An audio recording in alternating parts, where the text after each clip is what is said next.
Hello students, आज की इस वीडियो में हम क्लास 11th का चैप्टर फर्स्ट की एक्सरसाइज 1.2 डिस्कस करेंगे। बच्चों, इससे पहले हम एक्सरसाइज 1.1 और इंट्रोडक्शन डिस्कस कर चुके हैं। अब एक्सरसाइज 1.2 स्टार्ट करने से पहले भी इसका इंट्रोडक्शन देख लेते हैं।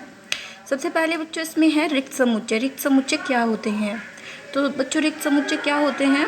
ऐसा समुच्चय जिसमें कोई अवयव नहीं होता है, यानी कि ऐसा सेट उसमें एक भी एलिमेंट नहीं होना चाहिए, उसे हम क्या कहेंगे? रिक्त समुच्चय कहेंगे। और रिक्त समुच्चय को और क्या कहते हैं? शून्य समुच्चय भी कहते हैं। अब इस सेट को किससे रिप्रेजेंट करते हैं? इस सेट को फाइव और कर्ली ब्रैकेट से हम रिप्रेजेंट करते हैं। तो इसका एग्जाम्पल देख लेते हैं। हमारे पास एक सेट ए है, ठीक है, जिसमें हमें गिवन है कि x such that x belongs to N, यानी कि एक्स एक ऐसा नंबर है जो नेचुरल नंबर को बिलोंग कर रहा है, और एक्स जो है वो लेस देन है 3 से, यानी कि एक्स एक ऐसा नंबर है होना चाहिए जो 3 से कम हो और 5 से ज़्यादा हो। तो ये हमारी एक नंबर लाइन है, इस पर मैंने 5 नंबर रिप्रेजेंट किए हैं। ओके, अब इसमें 3 से कम इधर आ जाएगी वैल्यूज़, ठीक है, और 5 से ज़्यादा उधर जाएंगी। तो 3 और 5 के बीच में कोई ऐसी वैल्यू लाइन नहीं कर रही है जो सेट के अंदर हम लिख सकें, यानी कि सेट में कोई भी वैल्यू नहीं आ रही है, कोई भी एलिमेंट नहीं आ रहा है। तो ये सेट कैसा सेट हो जाएगा? एम्प्टी सेट हो जाएगा। ओके स्टूडेंट्स, चलिए जल्दी से नेक्स्ट देख लेते हैं। परिमित तथा अपरिमित समुच्चय, यानी कि फाइनाइट एंड इनफाइनाइट सेट्स क्या होते हैं? तो मैंने यहाँ पे एक सेट लिया है जिसमें 5 एलिमेंट है, 1 2 3 4 5। अब इस सेट में कितनी एलिमेंट है? ये अगर हम देखें नंबर ऑफ एलिमेंट, तो नंबर ऑफ एलिमेंट इसमें है कितने? 5 है। 1 2 3 4 5 एलिमेंट है, ठीक है, यानी कि ये सेट काउंटेबल है, इसकी लिमिट है। जिस सेट की लिमिट होती है वो परिमित समुच्चय होता है, और जिसकी लिमिट नहीं होती है वो अपरिमित समुच्चय होता है, यानी कि ऐसा समुच्चय जो रिक्त है या उसके अवयवों की संख्या निश्चित हो, वही सेट क्या होता है? परिमित सेट होता है। और ऐसे समुच्चय जो परिमित ना हो, यानी कि जिसकी लिमिट ना हो, वो अपरिमित होता है। ठीक है स्टूडेंट्स, चलिए इसका एग्जाम्पल देख लेते हैं हम। एन कोई हमने सेट लिया है, जो आपको पता है एन का मतलब मैंने बताया था प्राकृतिक संख्याओं का समुच्चय। अगर आपसे कहा जाता है कि प्राकृतिक संख्याओं का समुच्चय लिखे, तो आप क्या लिखेंगे? 1 2 3 4 एंड सो ऑन, यानी कि इस सेट की कोई लिमिट नहीं है, ये लास्ट तक जा रहा है, इनफाइनाइट नंबर ऑफ टर्म्स है इसमें। तो इसीलिए ये सेट क्या हो गया? अपरिमित सेट हो गया, इट मीन्स अपरिमित समुच्चय हो गया। ठीक है स्टूडेंट्स, चलिए नेक्स्ट स्टार्ट करते हैं। समान समुच्चय। समान का मतलब आप समझ ही रहे होंगे, समान में क्या होता है? इक्वल, यानी कि इक्वल सेट क्या होते हैं? तो दो समुच्चय हमने यहाँ पे लिए हैं ए और बी, वो समान कहलाएंगे। कब कहलाएंगे? जब उनमें समान अवयव हों, यानी कि एलिमेंट्स इक्वल हों, ठीक है, जैसे तब वो सेट इक्वल कहलाएंगे। और उसको किससे रिप्रेजेंट करेंगे? ए इक्वल टू बी। और अगर अवयव समान नहीं है तो उसको असमान समुच्चय कहते हैं। ओके, और इसको किससे रिप्रेजेंट करते हैं? A does not equals to B. Okay student, चलिए इसका एग्जाम्पल मैं आपको दिखा देती हूँ। मैंने यहाँ पे एक लिया है जिसमें मैंने एक सेट लिया है 1 2 3 4, और नेक्स्ट सेट बी लिया है 2 1 4 3।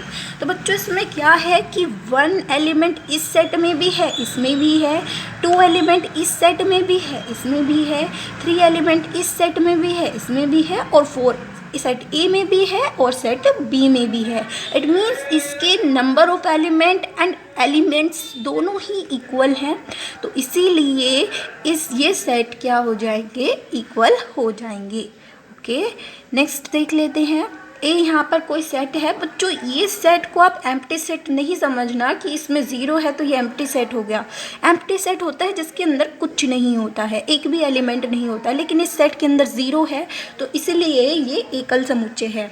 ठीक है, नेक्स्ट सेट मैंने यहाँ पर बी लिया है जिसमें कहा है कि x ग्रेटर देन 15 होना चाहिए और x लेस देन 4 होना चाहिए, यानी कि 4 से कम नंबर और 15 से ज़्यादा नंबर। तो इन दोनों में कोई भी कॉमन नंबर नहीं आ रहा है, और जब कॉमन नहीं आ रहा है तो इस सेट में हम क्या लिखेंगे? कुछ भी नहीं। तो ये इस सेट क्या हो जाएगा? एम्प्टी सेट हो जाएगा। अब सेट ए में तो एक एलिमेंट है, लेकिन सेट बी में तो एक भी एलिमेंट नहीं है, तो इसीलिए ये दोनों सेट क्या हो जाएंगे? अनइक्वल हो जाएंगे। ओके, चलिए स्टूडेंट, इसका क्वेश्चन नंबर फर्स्ट देख लेते हैं, जिसमें कहा है निम्नलिखित में कौन से रिक्त समुच्चय के उदाहरण हैं। तो बच्चों, रिक्त समुच्चय मैंने आपको क्या बताया था, जिसके अंदर एक भी एलिमेंट नहीं होता है, उसी को ही हम क्या कहते हैं, एम्प्टी सेट कहते हैं। इसके फर्स्ट पार्ट में हमसे कहा है कि 2 से भाज्य विषम संख्याओं का समुच्चय। बच्चों, 2 से विभाजित होना चाहिए विषम संख्याओं का समुच्चय, उसको हम सेट के अंदर लिखेंगे। तो सबसे पहले हमें पता होना चाहिए विषम संख्याएं क्या होती हैं। तो क्या है, 1, 3, 5, 7, 9, ये सब विषम संख्याएं होती हैं। अब इसमें कोई ऐसा नंबर जो 2 से भाज्य हो रहा हो, यानी कि 2 से कैंसिल हो रहा हो, तो क्या इसमें ऐसा कोई नंबर है जो 2 से कैंसिल हो रहा हो? बिल्कुल भी नहीं है। ठीक है, तो यानी कि सेट के अंदर हम ऐसा एलिमेंट नहीं लिख सकते कि जो 2 से कैंसिल हो रहा हो। तो इसीलिए ये कैसा एलिमेंट है, कैसा सेट है, ये एम्प्टी सेट है। ओके, नेक्स्ट पे आ जाते हैं क्वेश्चन नंबर सेकंड पे, जिसमें कहा है सम अभाज्य संख्याओं का समुच्चय। बच्चों, अभाज्य संख्याएं क्या होती हैं? जो संख्याएं खुद से कैंसिल होती हैं वो संख्याएं क्या होती हैं? अभाज्य संख्याएं होती हैं। ठीक है, अब अभाज्य संख्या चाहिए हमें, तो देख लेते हैं। 2 भी खुद से कैंसिल होता है, 3 भी खुद से कैंसिल होता है, 5, 7, 11 एंड सो ऑन टर्म्स, ये सब खुद से कैंसिल होती हैं। ठीक है, अब सम अभाज्य कहा था, यानी कि वो सम भी होनी चाहिए और अभाज्य भी होनी चाहिए। ऑफ कोर्स 2 सम भी है और अभाज्य भी है, तो इस सेट में हम एक एलिमेंट लिख सकते हैं 2, क्योंकि ये सम भी है और अभाज्य भी है। तो जब इस सेट में एलिमेंट आ चुका है तो इट मीन्स ये एम्प्टी सेट नहीं है। ठीक है, तो ये समुच्चय रिक्त समुच्चय नहीं है। इसके थर्ड पार्ट देख लेते हैं, जिसमें कहा है कि एक्स सच दैट एक्स एक प्राकृत संख्या है। प्राकृत का मतलब क्या होता है? प्राकृतिक संख्या, नेचुरल नंबर। तो एक्स एक ऐसा नेचुरल नंबर है कि वो 5 से तो स्मॉलेस्ट होना चाहिए और साथ ही साथ एक्स जो है वो 7 से ग्रेटर होना चाहिए। तो मैंने यहाँ पे एक नंबर लाइन ली है, जिसमें मैंने यहाँ पे लिखा है कि 5 से स्मॉलेस्ट होना चाहिए और 7 से ग्रेटेस्ट होना चाहिए। तो यानी कि इनके बीच में ऐसा कोई नंबर लाइन नहीं कर रहा है जो मैं इस सेट के अंदर लिख सकूं। तो इसका मतलब ये सेट क्या हो गया? रिक्त समुच्चय हो गया है। ठीक है, इसका फोर्थ पार्ट देख लेते हैं। इसमें हमसे कहा है कि y सच दैट y किन्हीं 2 समांतर रेखाओं का उभयनिष्ठ बिंदु है। अगर हम 2 समांतर रेखाएं खींचते हैं, या तो ऐसे खींच लीजिए वर्टिकल या हॉरिजॉन्टल खींच लीजिए।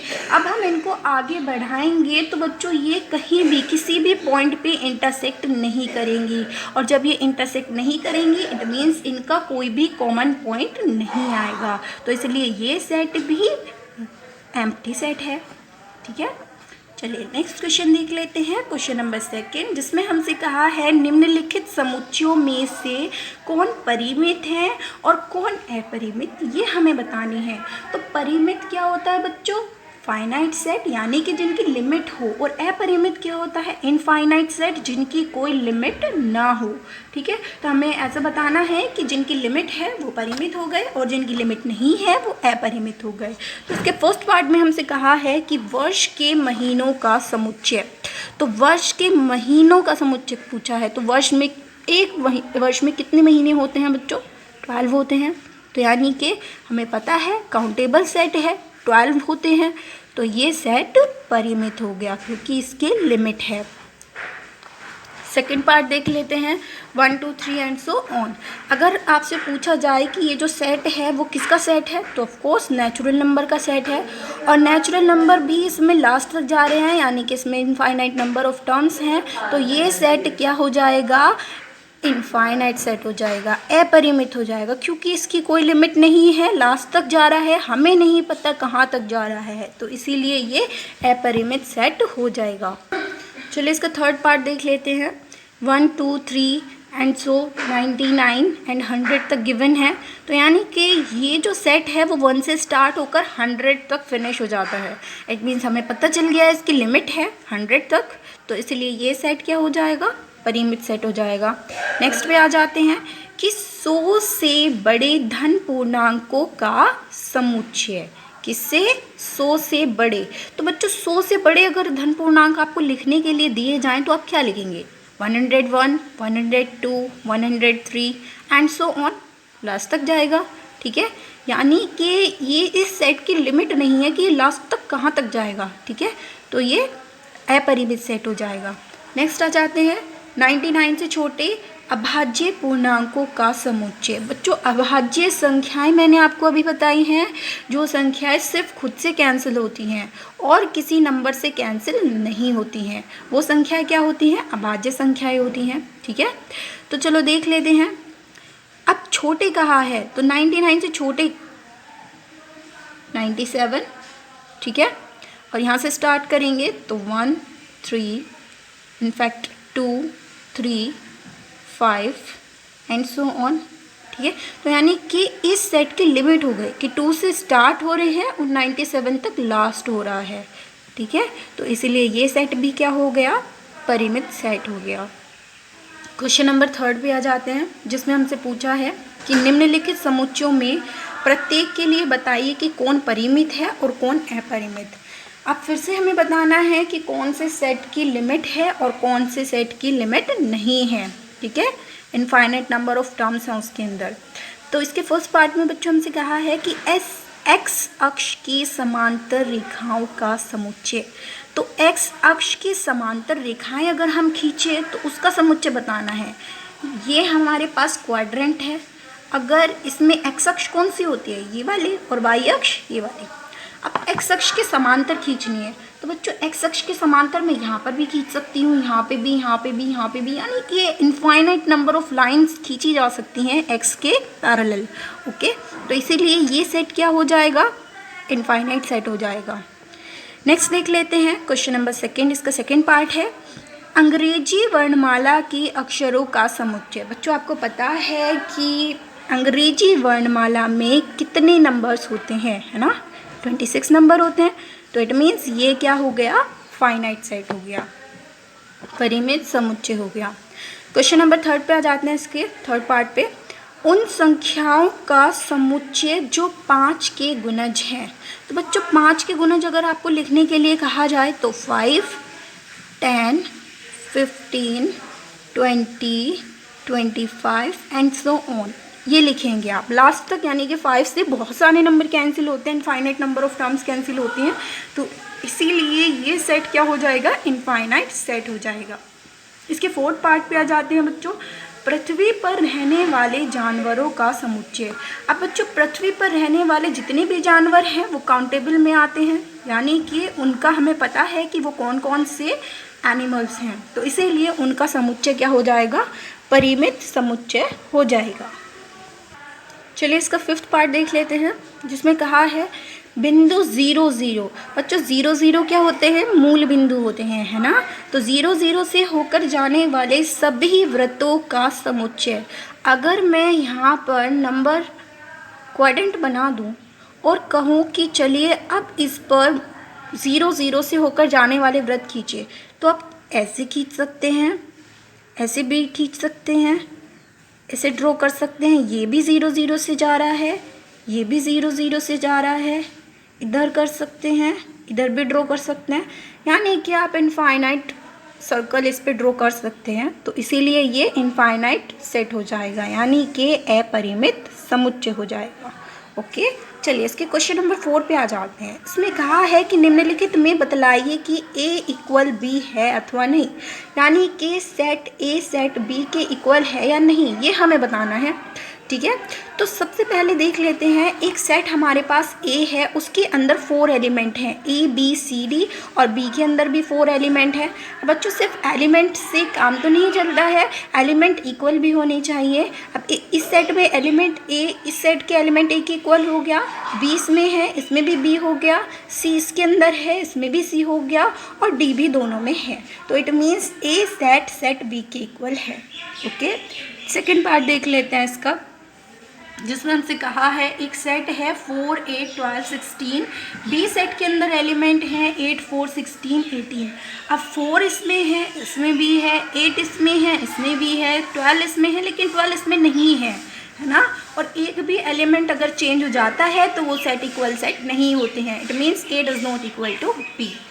इसका थर्ड पार्ट देख लेते हैं स्टूडेंट्स। इसमें कहा है A = 2 4 6 8 10, और B के अंदर एलिमेंट्स हैं हमारे पास x such that x सम धन पूर्णांक है।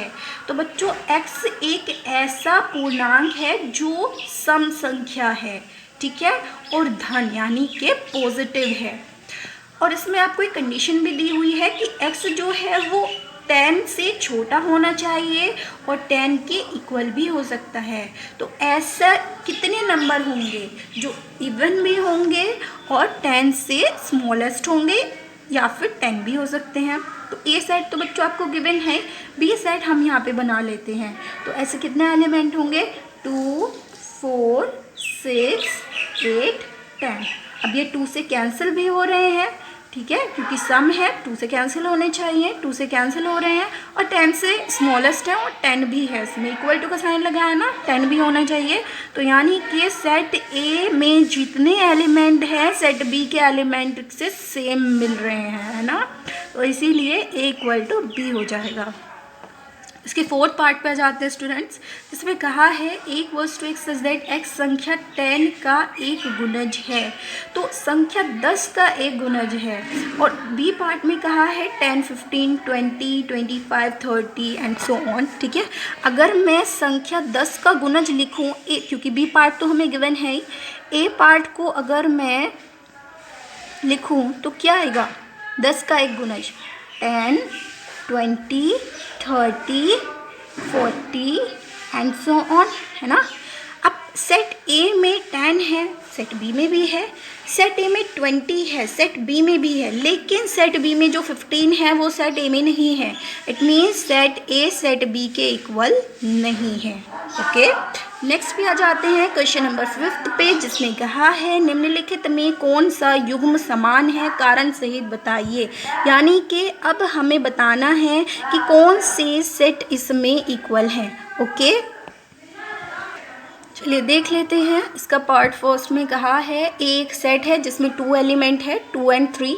बी एक सेट है बच्चों, इसमें ये हमें दिया हुआ है निर्माण विधि में, है ना, जिसमें कहा है कि एक्स सच दैट एक्स समीकरण x² + 5x + 6 = 0 का एक मूल है। यानी कि इस समीकरण को हमें सॉल्व करना पड़ेगा। तो बच्चों इस समीकरण को सॉल्व करते हैं, x² + 5x + 6 को लास्ट वाले टर्म के फैक्टर करते हैं। तो 6 के जब हम फैक्टर करेंगे तो क्या आ जाएगा, 2 3 जा 6 एंड 3 1 जा 3। तो स्प्लिट कर दिया हमने इसको, 2 और 3 की फॉर्म में आया है, प्लस करके 5 आना चाहिए, ऐसे फैक्टर करने हैं। तो 3 और 2 5 होते हैं, तो 3 + 2 5 हो गए और मल्टीप्लाई करके 6 आ जाते हैं। तो इसके फैक्टर 3 और 2 हो जाएंगे, ठीक है।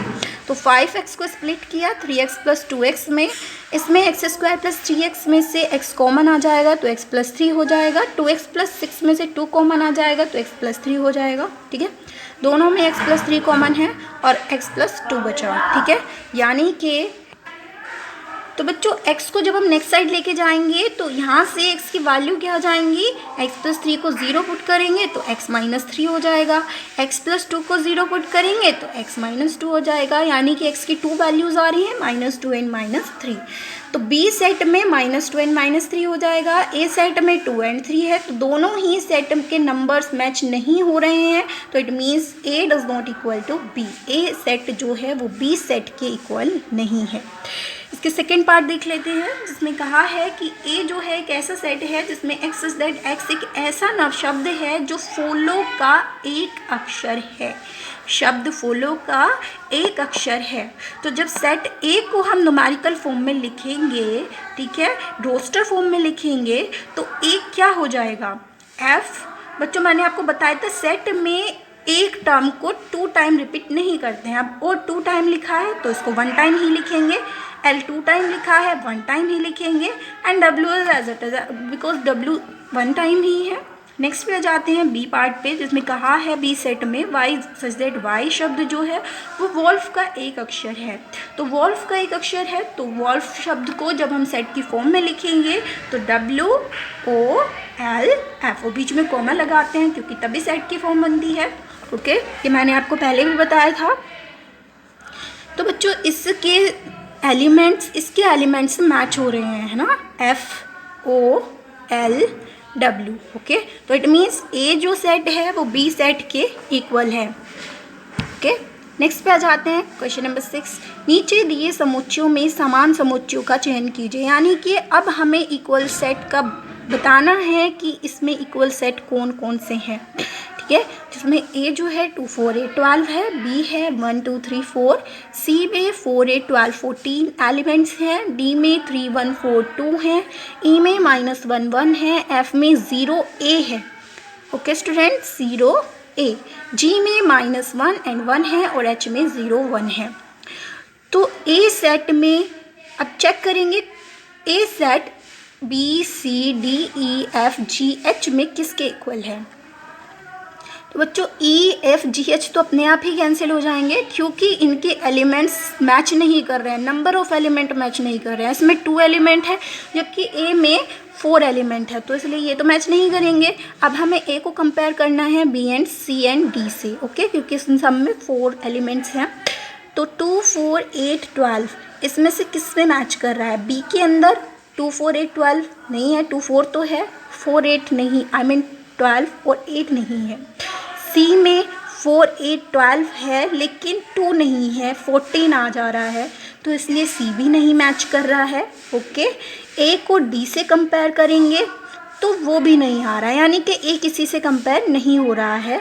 बी को देख लेते हैं, बी सेट में 1 2 3 4 है, सी तो मैच बिल्कुल भी नहीं कर रहा है इससे। डी देख लेते हैं, 1 बी में भी है, डी में भी है, 2 बी में भी है, डी में भी है, 3 भी मैच कर रहा है और 4 भी मैच कर रहा है, तो it means B set D के इक्वल है। ओके स्टूडेंट, नेक्स्ट पे आ जाते हैं। क्योंकि सी को हमने ए बी से पहले ही कंपेयर कर चुके हैं, डी को भी ए बी से पहले ही कंपेयर कर चुके हैं, तो इनमें कोई कंपैरिजन नहीं हो रहा है, सेट इक्वल नहीं आ रहे हैं। तो यानी कि 4 एलिमेंट के सेट में सिर्फ बी और डी ही इक्वल हैं। अब ई एफ जी एच जिसमें नंबर ऑफ एलिमेंट्स 2 हैं वो चेक कर लेते हैं। ई में -1 और 1 है एलिमेंट। अब ऐसा कौन सा सेट है जिसमें -1 और 1 है, जी है ना, -1 और 1, तो ई किसके इक्वल हो जाएगा, जी के, ठीक है। तो ई जी इक्वल हो गए, ई एफ एच के इक्वल नहीं है, ठीक है, तो E does not equal to F. यानी कि बच्चों ये जो एलिमेंट्स हैं उसमें सिर्फ इन सेट में बी डी के इक्वल है, ई जी के इक्वल है। आई होप बच्चों आपको ये वीडियो समझ में आई होगी, ठीक है। और अगर आपको समझ नहीं आई है तो आप कमेंट सेक्शन में मुझे बता सकते हैं। Thank you.